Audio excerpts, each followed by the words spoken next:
Alec Baldwin recently did an exclusive interview with ABC News' George Stephanopoulos and broke down into tears as he described accidentally taking the life of cinematographer Halyna Hutchins on the set of his film Rust. While speaking with George, he told him that he had no idea how a live bullet could have made its way onto the set, but then he oddly added that he did not pull the trigger on the weapon that took the life of Halyna and injured director Joel Souza. Baldwin said in a teaser for the upcoming interview, "I would never point a weapon at anyone and pull the trigger at them. Never." Adding, "Someone put a live bullet in a weapon, a bullet that wasn't even supposed to be on the property."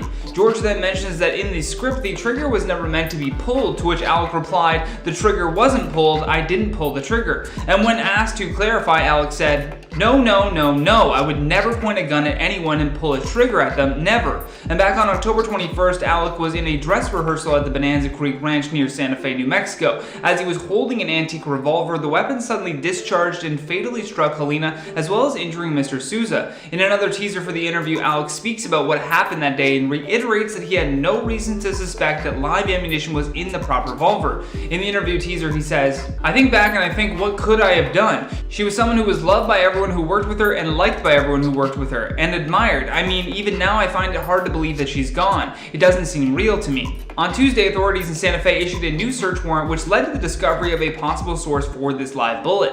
Not only that, but there were also reports that it may have been a homemade bullet that a New Mexico armor had supplied from a previous film where this type of ammo was used to train actors at a firing range. Detectives also interviewed a man named Seth Kenny, who is a Hollywood veteran and may have been the one to send these recycled bullets from a previous set. Before this interview that Alec did, he was tweeting out information regarding the investigation, but now that it has been set to private. While speaking with the press about his interview with Alec, George said, "As you can imagine, he was very devastated, but he was also very candid, was very forthcoming. And I mean, kudos to Alec for being able to even get through this interview. He not only answered every question, but he also spoke about meeting Halyna's family and then went through in detail what happened on set that day. I can't imagine having to relive that detail by detail again and again, but hopefully this ABC interview allows him the chance to answer the many questions that people have and then allow himself some time to process all of this." His wife Hilaria previously had said that the tragedy has taken a toll on the family. She also revealed that she had to have some very heart-wrenching conversations with her children after what happened. The scariest part about all of this is just how frequent these accidental discharges on movie sets are where weapons are present. Weapons expert Steve Wolf told TMZ that the weapon Baldwin was holding had a sensitive trigger that could be set off with even slight pressure added. He goes on to say, "Even tensing your hand on one of these single action weapons is enough to discharge it. What he's saying is he's not intentionally deciding to shoot the weapon, and this does happen. These weapons can be fired very easily, and they are sometimes fired inadvertently, but they don't discharge on their own." The sad thing now is that there is a bit of finger pointing that's happening here. Seth Kenny, who I mentioned earlier, had contacted authorities late last month and told them that the live rounds found on the set could have been handmade reloaded rounds that he received from a friend years ago. That friend just so happened to be the father of the Rust rookie armorer Hannah Reed. Her father, Thel Reed, though, who is an esteemed Hollywood weapons expert, also told the detective that he had worked on a previous project with Seth Kenny. However, he suggested that it was Kenny who told him to bring live .45 caliber Colt ammo in case they ran out of dummy rounds and needed to use it. Reed then allegedly grabbed an ammo can containing about 200 to 300 rounds, some of which were not factory made. According to Thel, he tried to ask for the ammo can back, but Seth returned to New Mexico with it and then told Reed to write it off. As per the affidavit, Thel also stated that this ammunition may be a match for the ammo found on the set of Rust. Alec Baldwin believes that he won't face any charges for the accident that took the life of Halyna Hutchins on the film Rust. Not only that, but he has also said that he doesn't feel guilty for what happened either. We gave you a bit of a sneak peek into what went down in this interview, but now we have even more information. In his first interview after this tragic accident in October, the actor defended his actions and denied any responsibility for what happened because he assumed that the revolver being handed to him at the time was empty, or at the very least was filled with dummy rounds. During his interview, Alec said to ABC's George Stephanopoulos, "I feel that someone is responsible for what happened and I can't say who that is, but I know it's not me." He then added that if he felt he was responsible, he may have even taken his own life, and then added that he doesn't say that lightly. Alec had been holding an antique Colt .45 revolver during a marking rehearsal for the film when the prop suddenly discharged a live bullet that struck Halyna and injured director Joel Souza. Recounting the immediate aftermath of what happened, an emotional Alec Baldwin said, "She goes down, I thought to myself, did she faint? The notion that there was a live round in that weapon did not dawn on me until probably 45 minutes to an hour later. She's laying there and I go, did she get hit by a wadding? Was there a blank? No one could understand." Baldwin also defended his past record of safety when it comes to having firearms on set, saying that throughout his entire career he has always always trusted the prop experts on his films to make sure that the set was safe. He goes on to say, "I probably handled weapons as much as any other actor in films with an average career, never shooting or being shot by someone. And in that time I had protocol, and it never let me down. When that person who was charged with that job handed me the weapon, I trusted them, and I never had a problem ever." According to Alec, on the day of the shooting, he and Helena had met to discuss this upcoming scene. In the scene, Baldwin was acting as a cornered and badly wounded character that would end up drawing his weapon on two enemies. But in the rehearsal, the film's first assistant director, Dave Halls, handed him the revolver that he would be using. Alec even remembers Dave telling him that the prop was cold at the time that it was being handed to him, which is an industry term for a weapon that is either loaded with dummy rounds or nothing at all. Baldwin added, "Now what happened there and why he made that statement and what the realities were, I have no idea." But a lawyer for Dave Halls has since said that checking to make sure the weapon was cold was not exactly his responsibility either. Lawyer Lisa Tarraco added in a statement to the press, "Expecting an assistant director to check a firearm is like telling the assistant director to check the camera angle or telling the assistant director to check sound or lighting." Alec also noted in this interview that during this marking rehearsal gone wrong, Helena had even been directing his every move. He adds, "This was a marking rehearsal, and Hutchins says to me, hold the weapon lower, go to your right, okay, right there, alright, do that, now show it to me a little bit lower. And she's getting me to position the weapon, she's guiding me through how she wants me to hold the weapon for this angle. I'm holding the weapon where she told me to hold it, which ended up being aimed right below her armpit." A lot of people were also very confused when he started to deny pulling the trigger, but according to Baldwin, the scene called for him to actually cock back the weapon but not actually fire it. So he does that, and then as soon as he lets go of the hammer on the weapon, it just goes off. Dave Hall's attorney also confirmed this and said that from day one, Dave had told her that he was watching from 3 or 4 feet away, and the entire time Baldwin had his finger on the outside of the trigger guard parallel to the barrel, confirming that he did not pull the trigger. Keeping your finger down the side of the barrel instead of hovering over the trigger is the correct way to hold a weapon to avoid any accidental discharges. But man, if the hammer coming down was enough to just discharge this weapon accidentally, then it must have been the weapon itself that was not safe to use, rather than Alec not following proper safety protocols. After the live round struck Helena, he said that he stood over her for 60 seconds in shock before he was told to leave the area. An emergency helicopter would arrive about 30 minutes later, and he said that when he went to the sheriff's office, that's where they broke the news to him. Baldwin goes on to say, "At the very end of my interview with the sheriff's department, they said to me, 'We regret to tell you that Hutchins didn't make it.' They told me right then and there." The other question on people's minds were who hired the film's armorer, Hannah Reid. Baldwin said that as a co-producer of the film, he played no role in the decision to hire her. He served purely as a creative producer that was not in charge of any crew members. When Alec arrived on set, he said that Hannah had taken him through a 90-minute demonstration on weapons safety. And when asked if he thought that she was up for the job, Alec said, "I assume because she was there and she was hired, she was up for the job. I mean, I'm not a producer that hires the crew." Alec also shut down rumors that an attorney for Hannah had told Good Morning America last month. The attorney claimed that someone may have intended to sabotage the set with a live round intentionally placed in a box of dummies. However, Baldwin said that this is hard for him to imagine and believes it was overwhelmingly likely that it was just an accident, adding, "That's an enormous charge to make, that someone came and did something for what purpose? To attack who? To discredit who? To harm me? The production? What was their motive in doing that if somebody did that?" Regardless of Alec not feeling guilty about this though, the incident has still left him scarred and continues to take its toll on him. Baldwin says, "I have dreams about this constantly now. I go through my day and I make it through the day, then I collapse at the end of the day. Emotionally, I collapse." And when asked by George if he wanted to continue to make films, he said he definitely can't imagine ever doing a movie with weapons in it ever again, but more importantly, he said that he could care less about his career right now. So let's start off with that person at number 10. We got Kanye West. On October 23rd, 2002, West was involved in a bad accident that left him in hospital with a fractured jaw. West would go on to have his jaw wired shut to help it heal, which is when he recorded his debut song, Through the Wire. In the early 2000s, West was known as a producer and even made beats for Jay-Z on the hit 2001 album, The Blueprint. But following his accident, which actually occurred after he left a recording studio in LA, West decided to make his own music, and it seems like this accident is what led to him taking serious action. Safe to say, it was a decision that clearly paid off, with some claiming he's one of the greatest rappers of all time. At number 9, George Lucas. Before Lucas would be responsible for the likes of Star Wars, Indiana Jones, and American Graffiti to name a few, he was into racing cars. However, the accident that almost claimed his life wasn't Lucas's fault and seriously made him consider changing career paths. It was June 12, 1962, and Lucas was days away from graduating high school. After spending hours at the library to finish a final essay due, Lucas made his way home.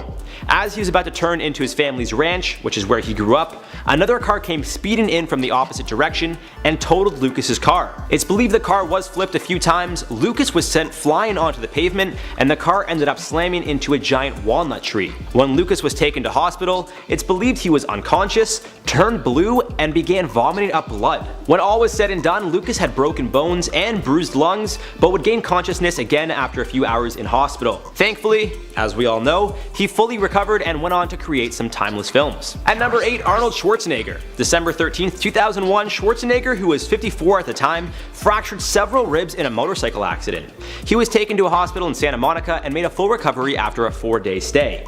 Apparently what happened is the car in front of him suddenly stopped, and Arnold wasn't able to change lanes fast enough, which led to his chest hitting the windshield of the motorcycle and breaking his ribs. However, this wouldn't be the only accident Schwarzenegger would get in. He would get into another motorcycle accident, this time while riding with his son on January 8th, 2006. This accident wouldn't be as bad, thankfully, leaving Arnold with a gash above his lip requiring 15 stitches and some cuts and bruises. Arnold's son, Patrick, walked away with a few cuts and bruises as well. Coming at number 7, Vince Neil. Neil, who was a part of the rock band Motley Crue, was driving under the influence with Hanoi Rocks drummer Razzle, whose real name was Nicholas Dingley, when Neil lost control of the car and smashed into another car. Although everyone was able to walk away from the crash injured, unfortunately Razzle wasn't so fortunate. He was pronounced dead on arrival when he was taken to South Bay Hospital. The occupants of the other car suffered brain damage, and Neil walked away with minor injuries. Although it seems like Vince Neil got the least injured physically, both mentally and emotionally he'll be scarred for life, something he spoke about in his documentary and books. At number 6, Kevin Hart. The most recent of any of the accidents on this list, Hart was the passenger of a car that veered off of a highway and landed in a ditch, completely totaled. It's believed Hart actually went home before being treated at hospital, where he underwent a major back surgery. The driver of the car, Jared Black, was airlifted to UCLA Medical Center, and his fiancée, Rebecca Brocksterman, was freed from the vehicle with minor injuries. Considering how it looks like the roof completely caved in, and assuming they were going high speeds because they were on a highway, it's a miracle they all survived the crash in the first place. An investigation is still being conducted, but it's been confirmed the driver of the car had not been drinking that night. At number 5, Miles Teller. The star of War Dogs, Insurgent, and of course Whiplash, Teller was involved in an extremely scary car accident when he was just 20 years old. In an interview he explained, I quote, "My buddy lost control of my car going 80 miles per hour. We flipped 8 times. I got ejected out the window. The car landed and I was just laying like 50 feet from the car, unconscious, covered in blood. My buddy thought I was dead." End quote. Teller explained that's where the scars on his face are from, and that he still has 2 rocks in his face that weren't removed because doctors told him it would cause more scarring. Thankfully, as we all know, Teller made a full recovery and is absolutely killing it now in Hollywood. At number 4, we got Stevie Wonder. On August 6, 1973, Wonder was on his way to a radio station in North Carolina to promote his new album when he was involved in a very bad accident that saw his car, which was driven by his cousin, John Wesley Harris, crash into the back of a flatbed truck. Following the incident, Wonder would be rushed to hospital by members of his entourage who were following close behind. They found Wonder unconscious and he would be in a coma for 4 days. The accident caused Wonder to suffer from a head injury and lose his sense of smell for a period of time, although he would regain that. He wouldn't perform for months following the accident and now has a permanent scar on his forehead. Coming at number 3, Morgan Freeman. The man with one of the most recognizable and incredible voices of all time, Freeman actually had to get rescue workers to pry him from his car following the accident. Although the crash itself was pretty bad, with Freeman's car veering off of a highway and rolling several times, the actor didn't walk away with too many injuries. A broken arm, a broken elbow, and minor injuries to his shoulder is what the 71-year-old at the time had to rehab. And apparently while he was being taken to hospital by airlift, he saw people taking photos and joked, "No freebies." Get to know he was in good spirits after what could have possibly been a fatal accident. At number 2, Tracy Morgan. The comedian, actor, and all-around funny man was involved in a very serious accident that involved a tractor trailer, 6 cars total, and caused Morgan to lose a good friend. After performing in Delaware, Morgan and his friends were headed back to New York City when the driver of an 18-wheeler smashed into their van. Apparently the truck driver noticed the slow-moving traffic last minute, and as an attempt to avoid accident, unfortunately caused another one. The crash, which happened on the New Jersey Turnpike in June of 2014, claimed the life of James McNair, who was pronounced dead on arrival, and injured many others, including Morgan, who was in critical condition and a coma for 2 weeks. He also suffered a broken leg, a broken femur, a broken nose, and several broken ribs. Thankfully, he made a full recovery and is still doing stand-up today. And at number 1, Norman Reedus. The Walking Dead star, who's known for playing Daryl Dixon, was in a very serious car accident years before he'd be known for blowing the heads off of zombies. Back in 2005, 2005, Ritas was attending an REM concert after the band's lead singer invited him to the show. Following the concert, Ritas was involved in a bad car accident that saw his car being struck by an 18-wheeler. The crash sent Ritas through his windshield, having him land unconscious on the sidewalk. After being rushed to hospital, Ritas would undergo multiple surgeries, which would eventually lead to him having 4 screws in his nose and a titanium eye socket. In at number 9, we have Ozzy Osbourne. Ozzy is no stranger to near-death experiences. He had a near-death ATV accident back in 2003 at his Buckinghamshire estate in southern England that left him with a broken vertebrae, a broken collarbone, and 8 broken ribs. He underwent surgery to restore blood flow to a damaged blood vessel.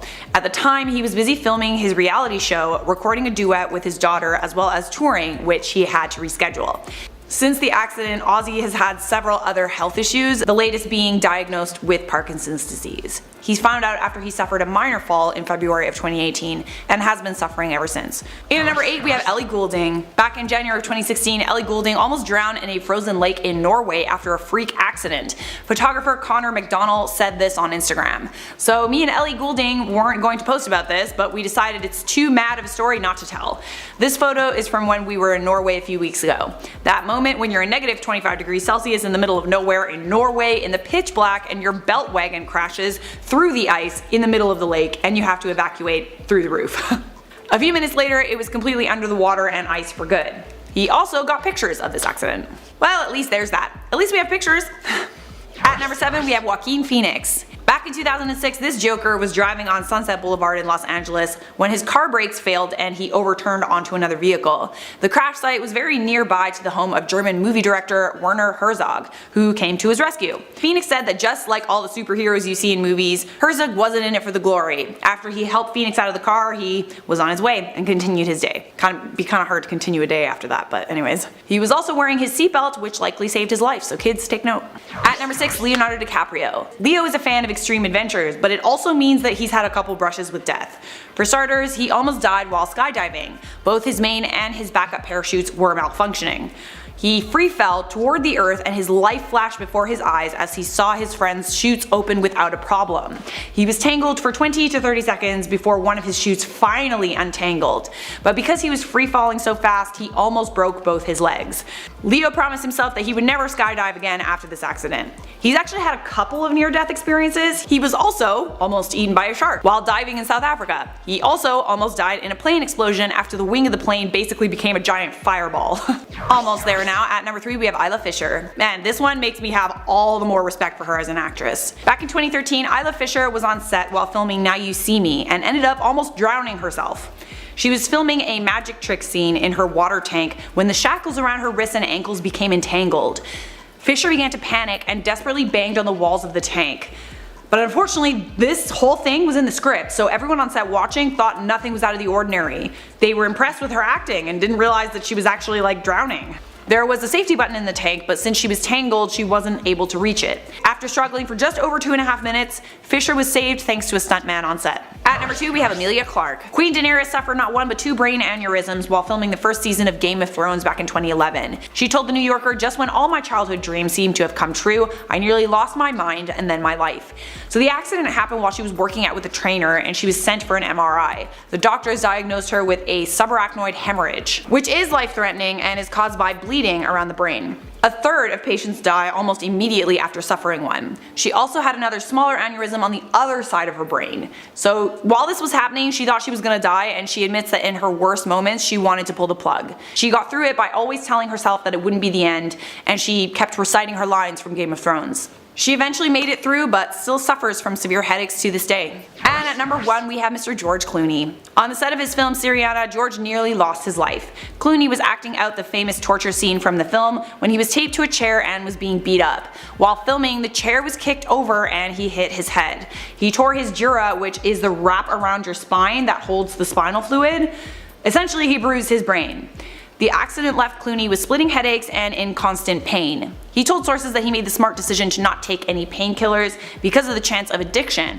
But because of that, he said he was in unbearable pain almost all the time. The pain was not only physical, it had an emotional and mental effect on him as well. He said that at the time of the recovery, the brain injury left him depressed and suicidal.